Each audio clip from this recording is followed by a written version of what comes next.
Welcome back, Master Rean. Hey there, Sharon. I hope the sudden shower didn't catch you too unaware. Would you like me to fetch you a dry change of clothes? Nah, I'll survive. Thanks to your warning this morning, I was able to avoid the worst of the downpour.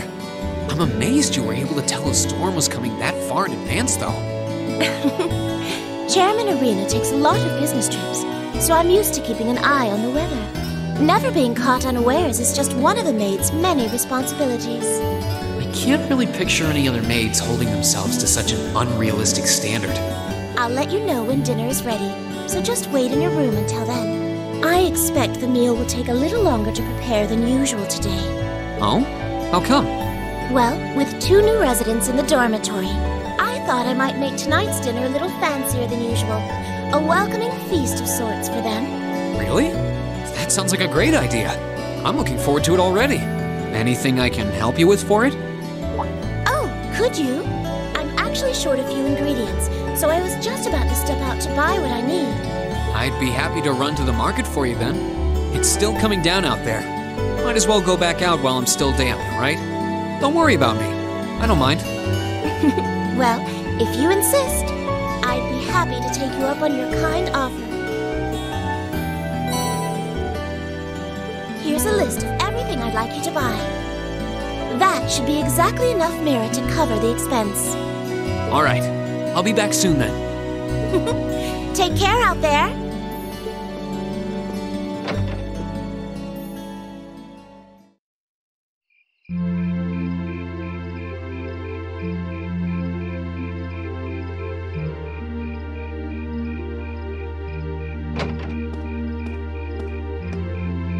Looks like the rain must have stopped while I was inside. It's gotten pretty dark out, too. I'd better get back to the dorm. Oh, hello. Oh. You wouldn't happen to be one of the Class 7 students from Thors, would you? Out for a little late-night shopping, are we? You could say that. But how did you know I'm from Class 7? You're one of the favorite topics at our radio station, actually. There are plenty of people out there who want to know more about Thor's dashing guys and gals in red. Oh, you work at the radio station? I think I've seen you around town a couple times in the early morning. Oh, really? By the time morning rolls around, I'm usually so out of it. I hope I didn't look like I was about ready to keel over. No, not at all. Hold on. Your voice sounds so familiar. Oh, maybe you know me from the radio? Good evening, everyone. This summer's turning into a real scorcher, isn't it? To beat the heat, we're going to be broadcasting tonight from a park here in Trista. Ring any bells? Wait. Huh? You're Misty? From Abend Time?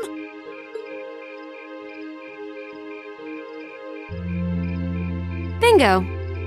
You must be quite the avid listener, recognizing my voice so easily. Glad to know I've got a faithful fan out there. Wow. I never figured I'd meet Misty herself, especially like this. I always make sure to catch Abend Time. It helps me relax while I'm studying. Thanks. But it sure is serendipitous, you know? Having a chance encounter like this, just after the rain's eased up. Ooh, maybe I should mention this on tonight's show. I'm not sure that I really constitute a noteworthy topic for a radio broadcast. It's kind of weird. I only know her from Abend Time, but she seems just as friendly face to face. Is something the matter? You're staring at me so intently, I feel a little embarrassed. Well, forgive me if this sounds a little odd, but this isn't actually our first meeting, is it? If I'm not mistaken, we met once before. In a hotel in Heimdall.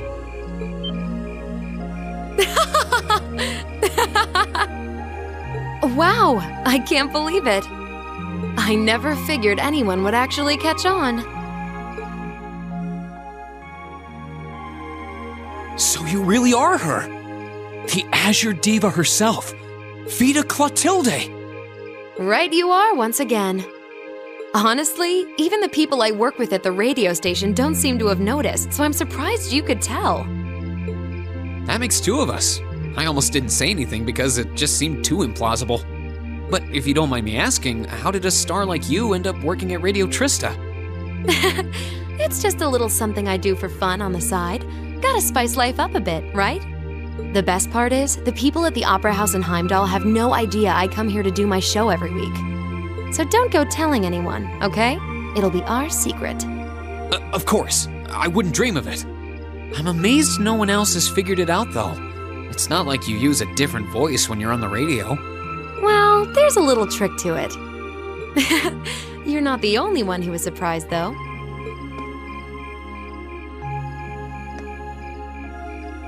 Huh? I had this feeling I'd seen you before, but I couldn't put my finger on where. But it's you, isn't it?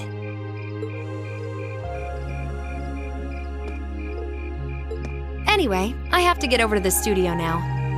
Oh, and be sure to tune in to tonight's Abend Time. It'll be a fun one, promise. Wouldn't miss it. And give my regards to those two, would you?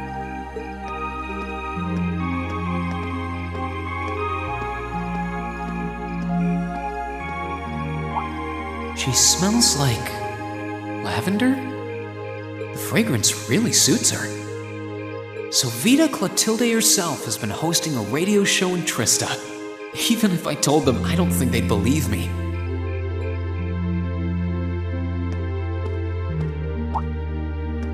Oh, welcome back.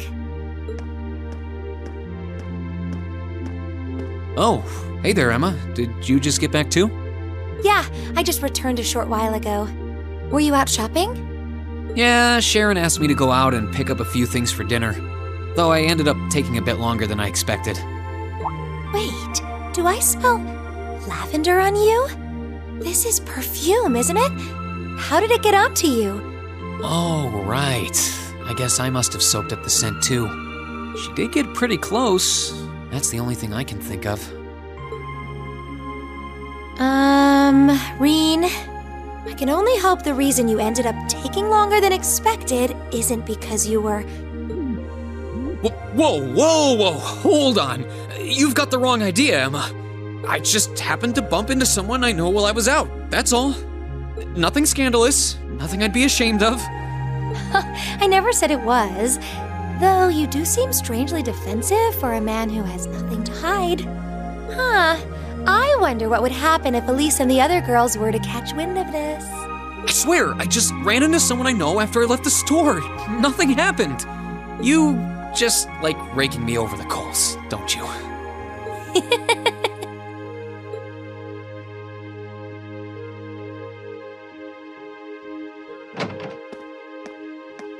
Oh, Master Rean, I see you've returned. Were you able to get everything I asked for? Sure did. Let me bring it over.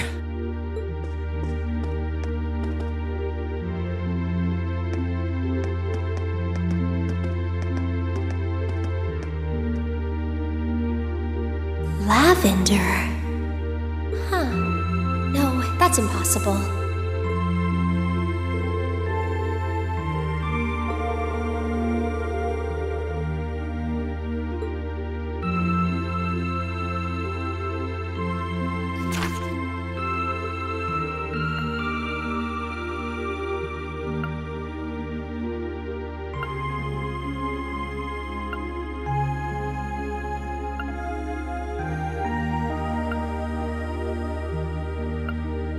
So, the West Emuria Trade Conference is just over a week away now. A building that tall is exactly what you'd expect from an economic powerhouse like Crossbelt, too. It's a big world out there. Still, we've got Milliam and Crow as classmates now. Who would have seen that coming? Crow opened up to us right from the start. Though I guess that's just Crow for you. And Milliam's become way more attached to us than I thought she would too. They were both able to form combat links with us right from day one.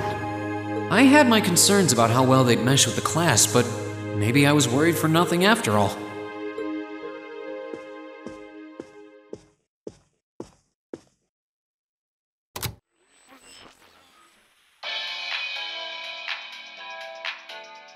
evening. I'm your host, Misty. It's August 18th and we're winding down a busy day here at 9 p.m.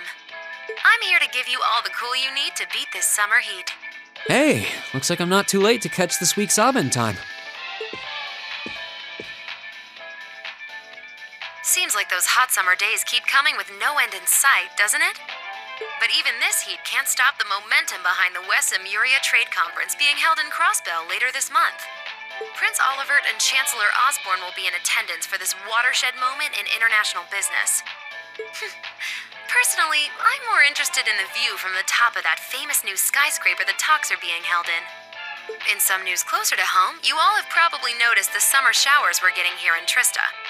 The rain's let up for now, but it's managed to push that nasty nighttime humidity right off the charts. It's nights like these I wish I could smuggle an ice-cold beer into the studio. And the director is chilling over there, drink in hand, mocking me. But you know what? Forget that guy.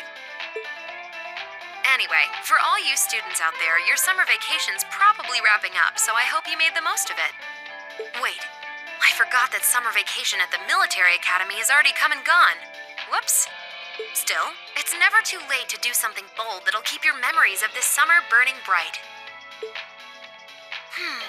And what about you, Miss Misty? You're probably asking yourselves, well, you might want to sit down for this one.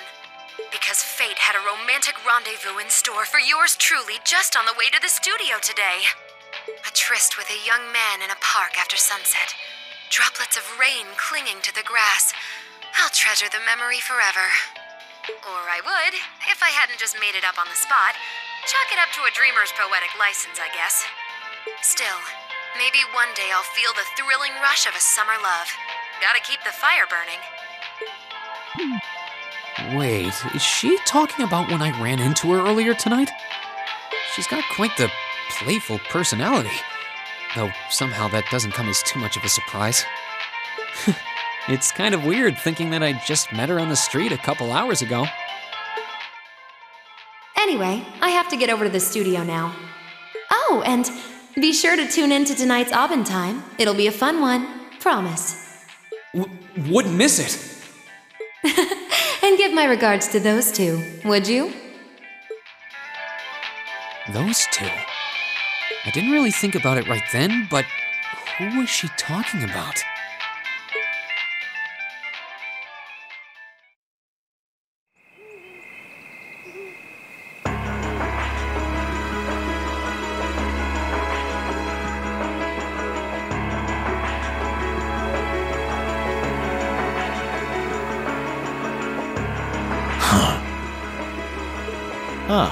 So you've arrived.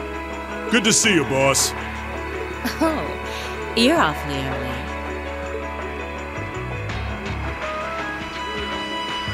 Well met, Comrade V, Comrade S. I see that you've finished all your preparations as well. Smooth as silk. Although you're the one who'll be taking center stage in our next operation without a doubt. Who'd have thought you'd volunteer to go pound the pavement in Crossbell? The Red Constellation are gonna be there. I still think I'm the prime choice for this one. I disagree. As I can no longer rely on the power of the flute, it makes the most sense for me to go. Especially when you consider the very real possibility that we may have to accept a necessary sacrifice for the greater good. That is the best way for us to achieve what we desire. You're serious? Ugh, you really are too morose for your own good. I could say the same of both of you. Why else would you have willingly plunged yourselves into a struggle like this to begin with? I suppose you're right. You got us there. I see you've all gathered. Comrade C. Fashionably late, but worth the wait. That makes it a full house. I appreciate your gathering, comrades. The wheels have been set in motion. There is no place for hesitation, no time for looking back. We seek only results. I couldn't agree more. No objections here either. Goes without saying. That said, I will ask you but once. Comrade G, are you certain this is the path you would walk? My heart itself beats with the ideals of the Liberation Front. If my life should see its end in Crossbell, so be it. That tyrant must be stopped from creating the vile dystopia he seeks, dear though the cost may be. If through our efforts we or anyone anywhere succeeds in that aim, we will have our victory. Very well. May the goddess, or perhaps powers less fair, attend you. When this is over and our victory won, let us toast our success together in the Imperial capital. Indeed.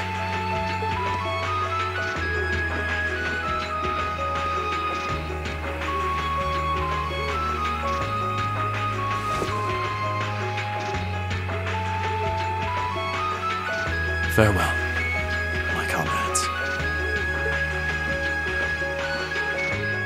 He doesn't know how to express how he feels, but I understand. Losing your place in the world for doing what's right, and throwing yourself into the eye of the storm. It ain't something I could do. Different paths brought each of us here, but the road we travel now is the same. Let us depart, Comrade S, Comrade V. We each have our own part to play in what is to come. Of course. Just leave it to us.